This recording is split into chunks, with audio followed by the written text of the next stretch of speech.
बिस्मिल्लाहिर्रहमानिर्रहीम। अस्सलाम वालेकुम। ग्लोबल वीजा टिप्स के साथ मैं हूं बैरिस्टर मियां अली। इस वक्त जो पाकिस्तान में बड़ी कंट्री के सबसे ज्यादा वीजा इशू हो रहे हैं वो है यूके। जी बिल्कुल आप सही सुन रहे हैं, इस वक्त यूके की वीजा रेशो 80% है। और आप लोग भी जानते हैं जिस भी कंट्री की वीजा रेशो ज्यादा होती है मैं उसी के ऊपर वीडियो ज्यादा बनाता हूं। आज की हमारी ये खास वीडियो यूके वीजा के लिए है। मैं आपको एक चीज बताता चलूं कि यूके वीजा की अप्रूवल रेट इतना ज्यादा अच्छा है कि जिन लोगों के शेंजन के वीजा रिफ्यूज हुए थे यूके ने उनको भी वीजा इशू कर दिए हैं। अगर आपने भी यूके का वीजा अप्लाई करना है तो आपने कुछ गलतियां मैं इस वीडियो में बताने वाला हूं वो नहीं करनी, और जिस तरीके से मैं बताऊंगा आपने वीजा अप्लाई करना है तो आपका वीजा जरूर ग्रांट हो जाएगा। एक तो अपने वीडियो को जरूर कंप्लीट देखना है और आपने इसको अपने दोस्तों के साथ जरूर शेयर करना है। जो इस चैनल के ऊपर नए हैं वो ग्लोबल वीजा टिप्स को सब्सक्राइब कर लें ताकि ट्रेवल से मुतालिक, इमिग्रेशन से मुतालिक आपको लेटेस्ट वीडियोस मिलती रहे। सबसे पहले तो मैं बताता चलूं कि कौन सी ऐसी गलतियां हैं जो आपने यूके वीजा अप्लाई करते हुए नहीं करनी, जो कि अमूमन लोग करते हैं। जब भी हम बैंक स्टेटमेंट निकालते हैं तो हम करते क्या है, जब हम करीब आ जाते हैं बैंक स्टेटमेंट निकालने के तो हम आखिरी को 10-15 दिनों में बहुत ज्यादा ट्रांजैक्शंस करते हैं। अमाउंट अकाउंट में हम रखवाते हैं, हम चाहते हैं कि ज्यादा से ज्यादा अमाउंट, ज्यादा से ज्यादा बैलेंस शो हो सके। तो ये यूके वीजा के लिए एक बहुत बड़ी गलती साबित होती है। अगर आप ऐसा करेंगे तो आपका वीजा स्टेट वे रिफ्यूज हो जाएगा। जिस तरह से आपकी बैंक स्टेटमेंट पिछले 6 माह से चलती आ रही है वैसे ही आपने रहनी देनी है, आपने उसमें कोई भी किसी किस्म की चेंजिंग नहीं करनी। नंबर 2, अगर आप बिजनेस करते हैं तो फिर आपने क्या करना है कि एक आपने बिजनेस का अकाउंट लगाना है और साथ में अपना पर्सनल अकाउंट लगाना है।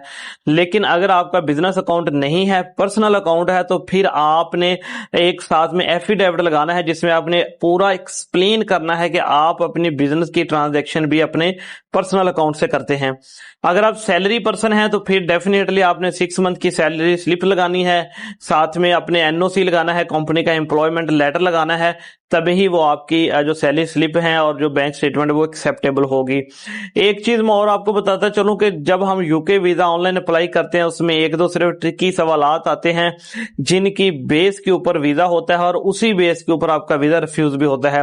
वो सवालात क्या है? नंबर 1 पे जो आता है वो आपसे पूछते हैं कि आप जो है वो आपकी जो पर ईयर इनकम है वो कितनी है।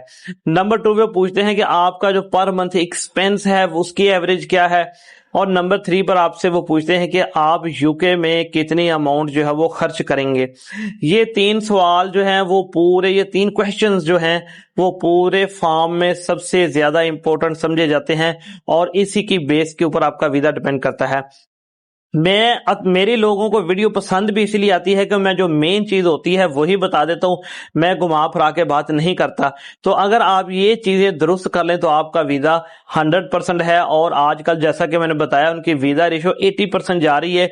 आप खुद भी गूगल पर सर्च कर सकते हैं कि यूके वीजा की क्या वीजा रेशो है, तो आपके सामने 80+ उनकी वीजा रेशो आएगी। अच्छा जी, अब आपने अप्लाई कैसे करना है? नंबर 1 पे तो आपने अपनी बैंक स्टेटमेंट को जो है वो मेंटेन प्रॉपर करना है, और अगर आप टैक्स पेयर हैं तो उसको उनके साथ मैच करवा लेना है अपनी टैक्स रिटर्न को, क्योंकि वो रिवाइज हो जाती है। तो आपने अपने जो जिससे भी आप फाइल करवाते हैं अपना टैक्स उसके साथ आपने अच्छे तरीके से उसे मैच करवा लेना है। नंबर 2 पर जो आपने आ जाना है ऑनलाइन उनकी होम ऑफिस की वेबसाइट के ऊपर और वहां पर आके अपना ऑनलाइन फॉर्म फिल करना है। सारे क्वेश्चंस के आपने बिल्कुल करेक्ट आंसर देने हैं, और अगर आप का कोई सवाल या कोई ऐसी चीज आपने बताना चाहे तो एंड पे वो आपको एक पैरा लिखने के लिए देगा, वहां पर बता सकते हैं। तो मुकम्मल डिटेल के साथ आपने एप्लीकेशन फॉर्म फिल करना है। जो 3 चीजें इंपॉर्टेंट थी मैंने बता दिया कि वो क्या आपसे पूछेगा।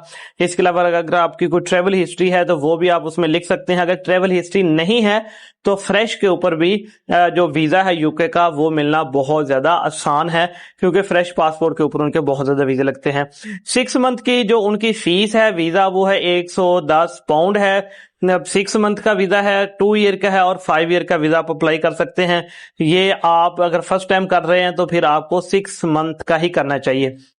जब आप मुकम्मल ऑनलाइन फॉर्म फिल कर लेंगे तो फिर वो आपको ले जाएगा बीएसएफ की वेबसाइट के ऊपर जहां से आप अपने अपॉइंटमेंट बुक करेंगे। अच्छा, अब अपॉइंटमेंट के भी 3 उन्होंने तरीके दिए हुए हैं। नंबर 1 फ्री वाली, फ्री वाली जो है वो थोड़ा सा दूर मिलती है, 15-20 दिन के बाद या 25 दिन के बाद की मिल सकती है। उसके बाद आती है फिर पेड वाली, ठीक है, जो कि आप बुक कर सकते हैं अर्ली, अगर आप जल्दी जाना चाह रहे हैं, आपका ट्रैवल प्लान जल्दी है या आपकी छुट्टियां खत्म हो रही हैं तो फिर आप जल्दी बुक कर सकते हैं। नंबर 3 होता है कि वर्किंग आवर्स के बाद, कि अगर आप कहीं जॉब करते हैं या आप डे टाइम पे उनके ऑफिस नहीं जा सकते वर्किंग आवर्स में, तो आप वर्किंग आवर्स के बाद वाली अपॉइंटमेंट भी बुक कर सकते हैं। तो ये एक किस्म की सहूलत है, लेकिन उसके लिए वो एक्स्ट्रा पैसे चार्ज करते हैं। जब आप अपॉइंटमेंट बुक कर लेंगे तो फिर बारी आ जाती है डॉक्यूमेंट्स की।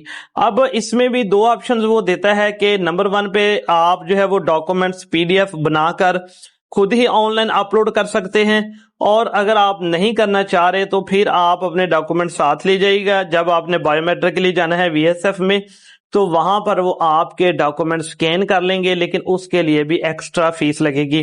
आप कोई भी एक्स्ट्रा सर्विस लेते हैं, एसएमएस की लेते हैं या प्रीमियम लॉन्च लेते हैं या फिर डॉक्यूमेंट स्कैन की लेते हैं, तो उसके डेफिनेटली आपको एक्स्ट्रा पैसे पे करने पड़ेंगे। प्रोसेसिंग टाइम इनका हमेशा से ही अच्छा रहा है, तो प्रोसेसिंग टाइम इनका जो आज का चल रहा है वो 3 to 4 वीक्स है। ये इस वक्त पीक सीजन चल रहा है वीजा अप्लाई करने वाला का, क्योंकि हर तरफ हॉलीडेज हैं, सरकारी मुलाजमीन को भी हॉलीडेज हैं, बच्चों को भी स्कूल से छुट्टियां हैं, तो बहुत से लोग यूके का वीजा अप्लाई कर रहे हैं। और इस वक्त पीक सीजन होने के बावजूद भी वो 3 to 4 वीक्स में तकरीबन सारी एप्लीकेशन का रिजल्ट जो है वो दे रहे हैं।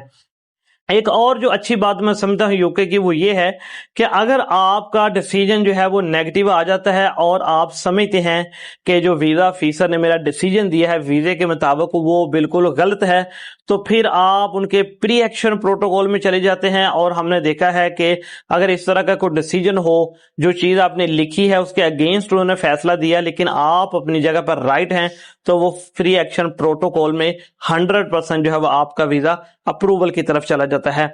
डॉक्यूमेंट सेम वही चाहिए, मैं डिस्क्रिप्शन के अंदर भी ऐड कर दूंगा। कवर लेटर होना चाहिए, आपके पास एक पेड होटल की बुकिंग होनी चाहिए, इसके अलावा एयरलाइन की टिकट अगर आप खरीद लें तो बहुत अच्छी बात है, रिफंडेबल वाली, लेकिन आप डमी टिकट भी साथ लगा सकते हैं। एक अदर ट्रेवल प्लान आप साथ में लगा सकते हैं कि आपने जाना कहां कहां पर है। लेकिन ये चीजें जहन में रखते हुए आपने जो उनका क्वेश्चन है कि आप कितनी अमाउंट वहां पे खर्च करेंगे उसका जवाब देना है। वो ना हो कि आपने कहा हो कि हमने इन इन जगहों पे जाना है लेकिन आपने वो अमाउंट कम रखी हो, लेकिन वो आपने अपने बैंक में जो बैलेंस है उस हिसाब से बतानी है। तो ये चीजें आपने मैच कराएगा। तो आप एक्सपर्ट हैं तो खुद वीजा अप्लाई कर लें, लेकिन अगर आप एक्सपर्ट नहीं है तो आप किसी भी कंसल्टेंट की रहनुमाई ले सकते हैं, या फिर आप अपना यूके का वीजा हमसे भी अप्लाई करवा सकते हैं। इंशाल्लाह ताला हम आप इसको मुकम्मल आपको गाइडलाइन देंगे।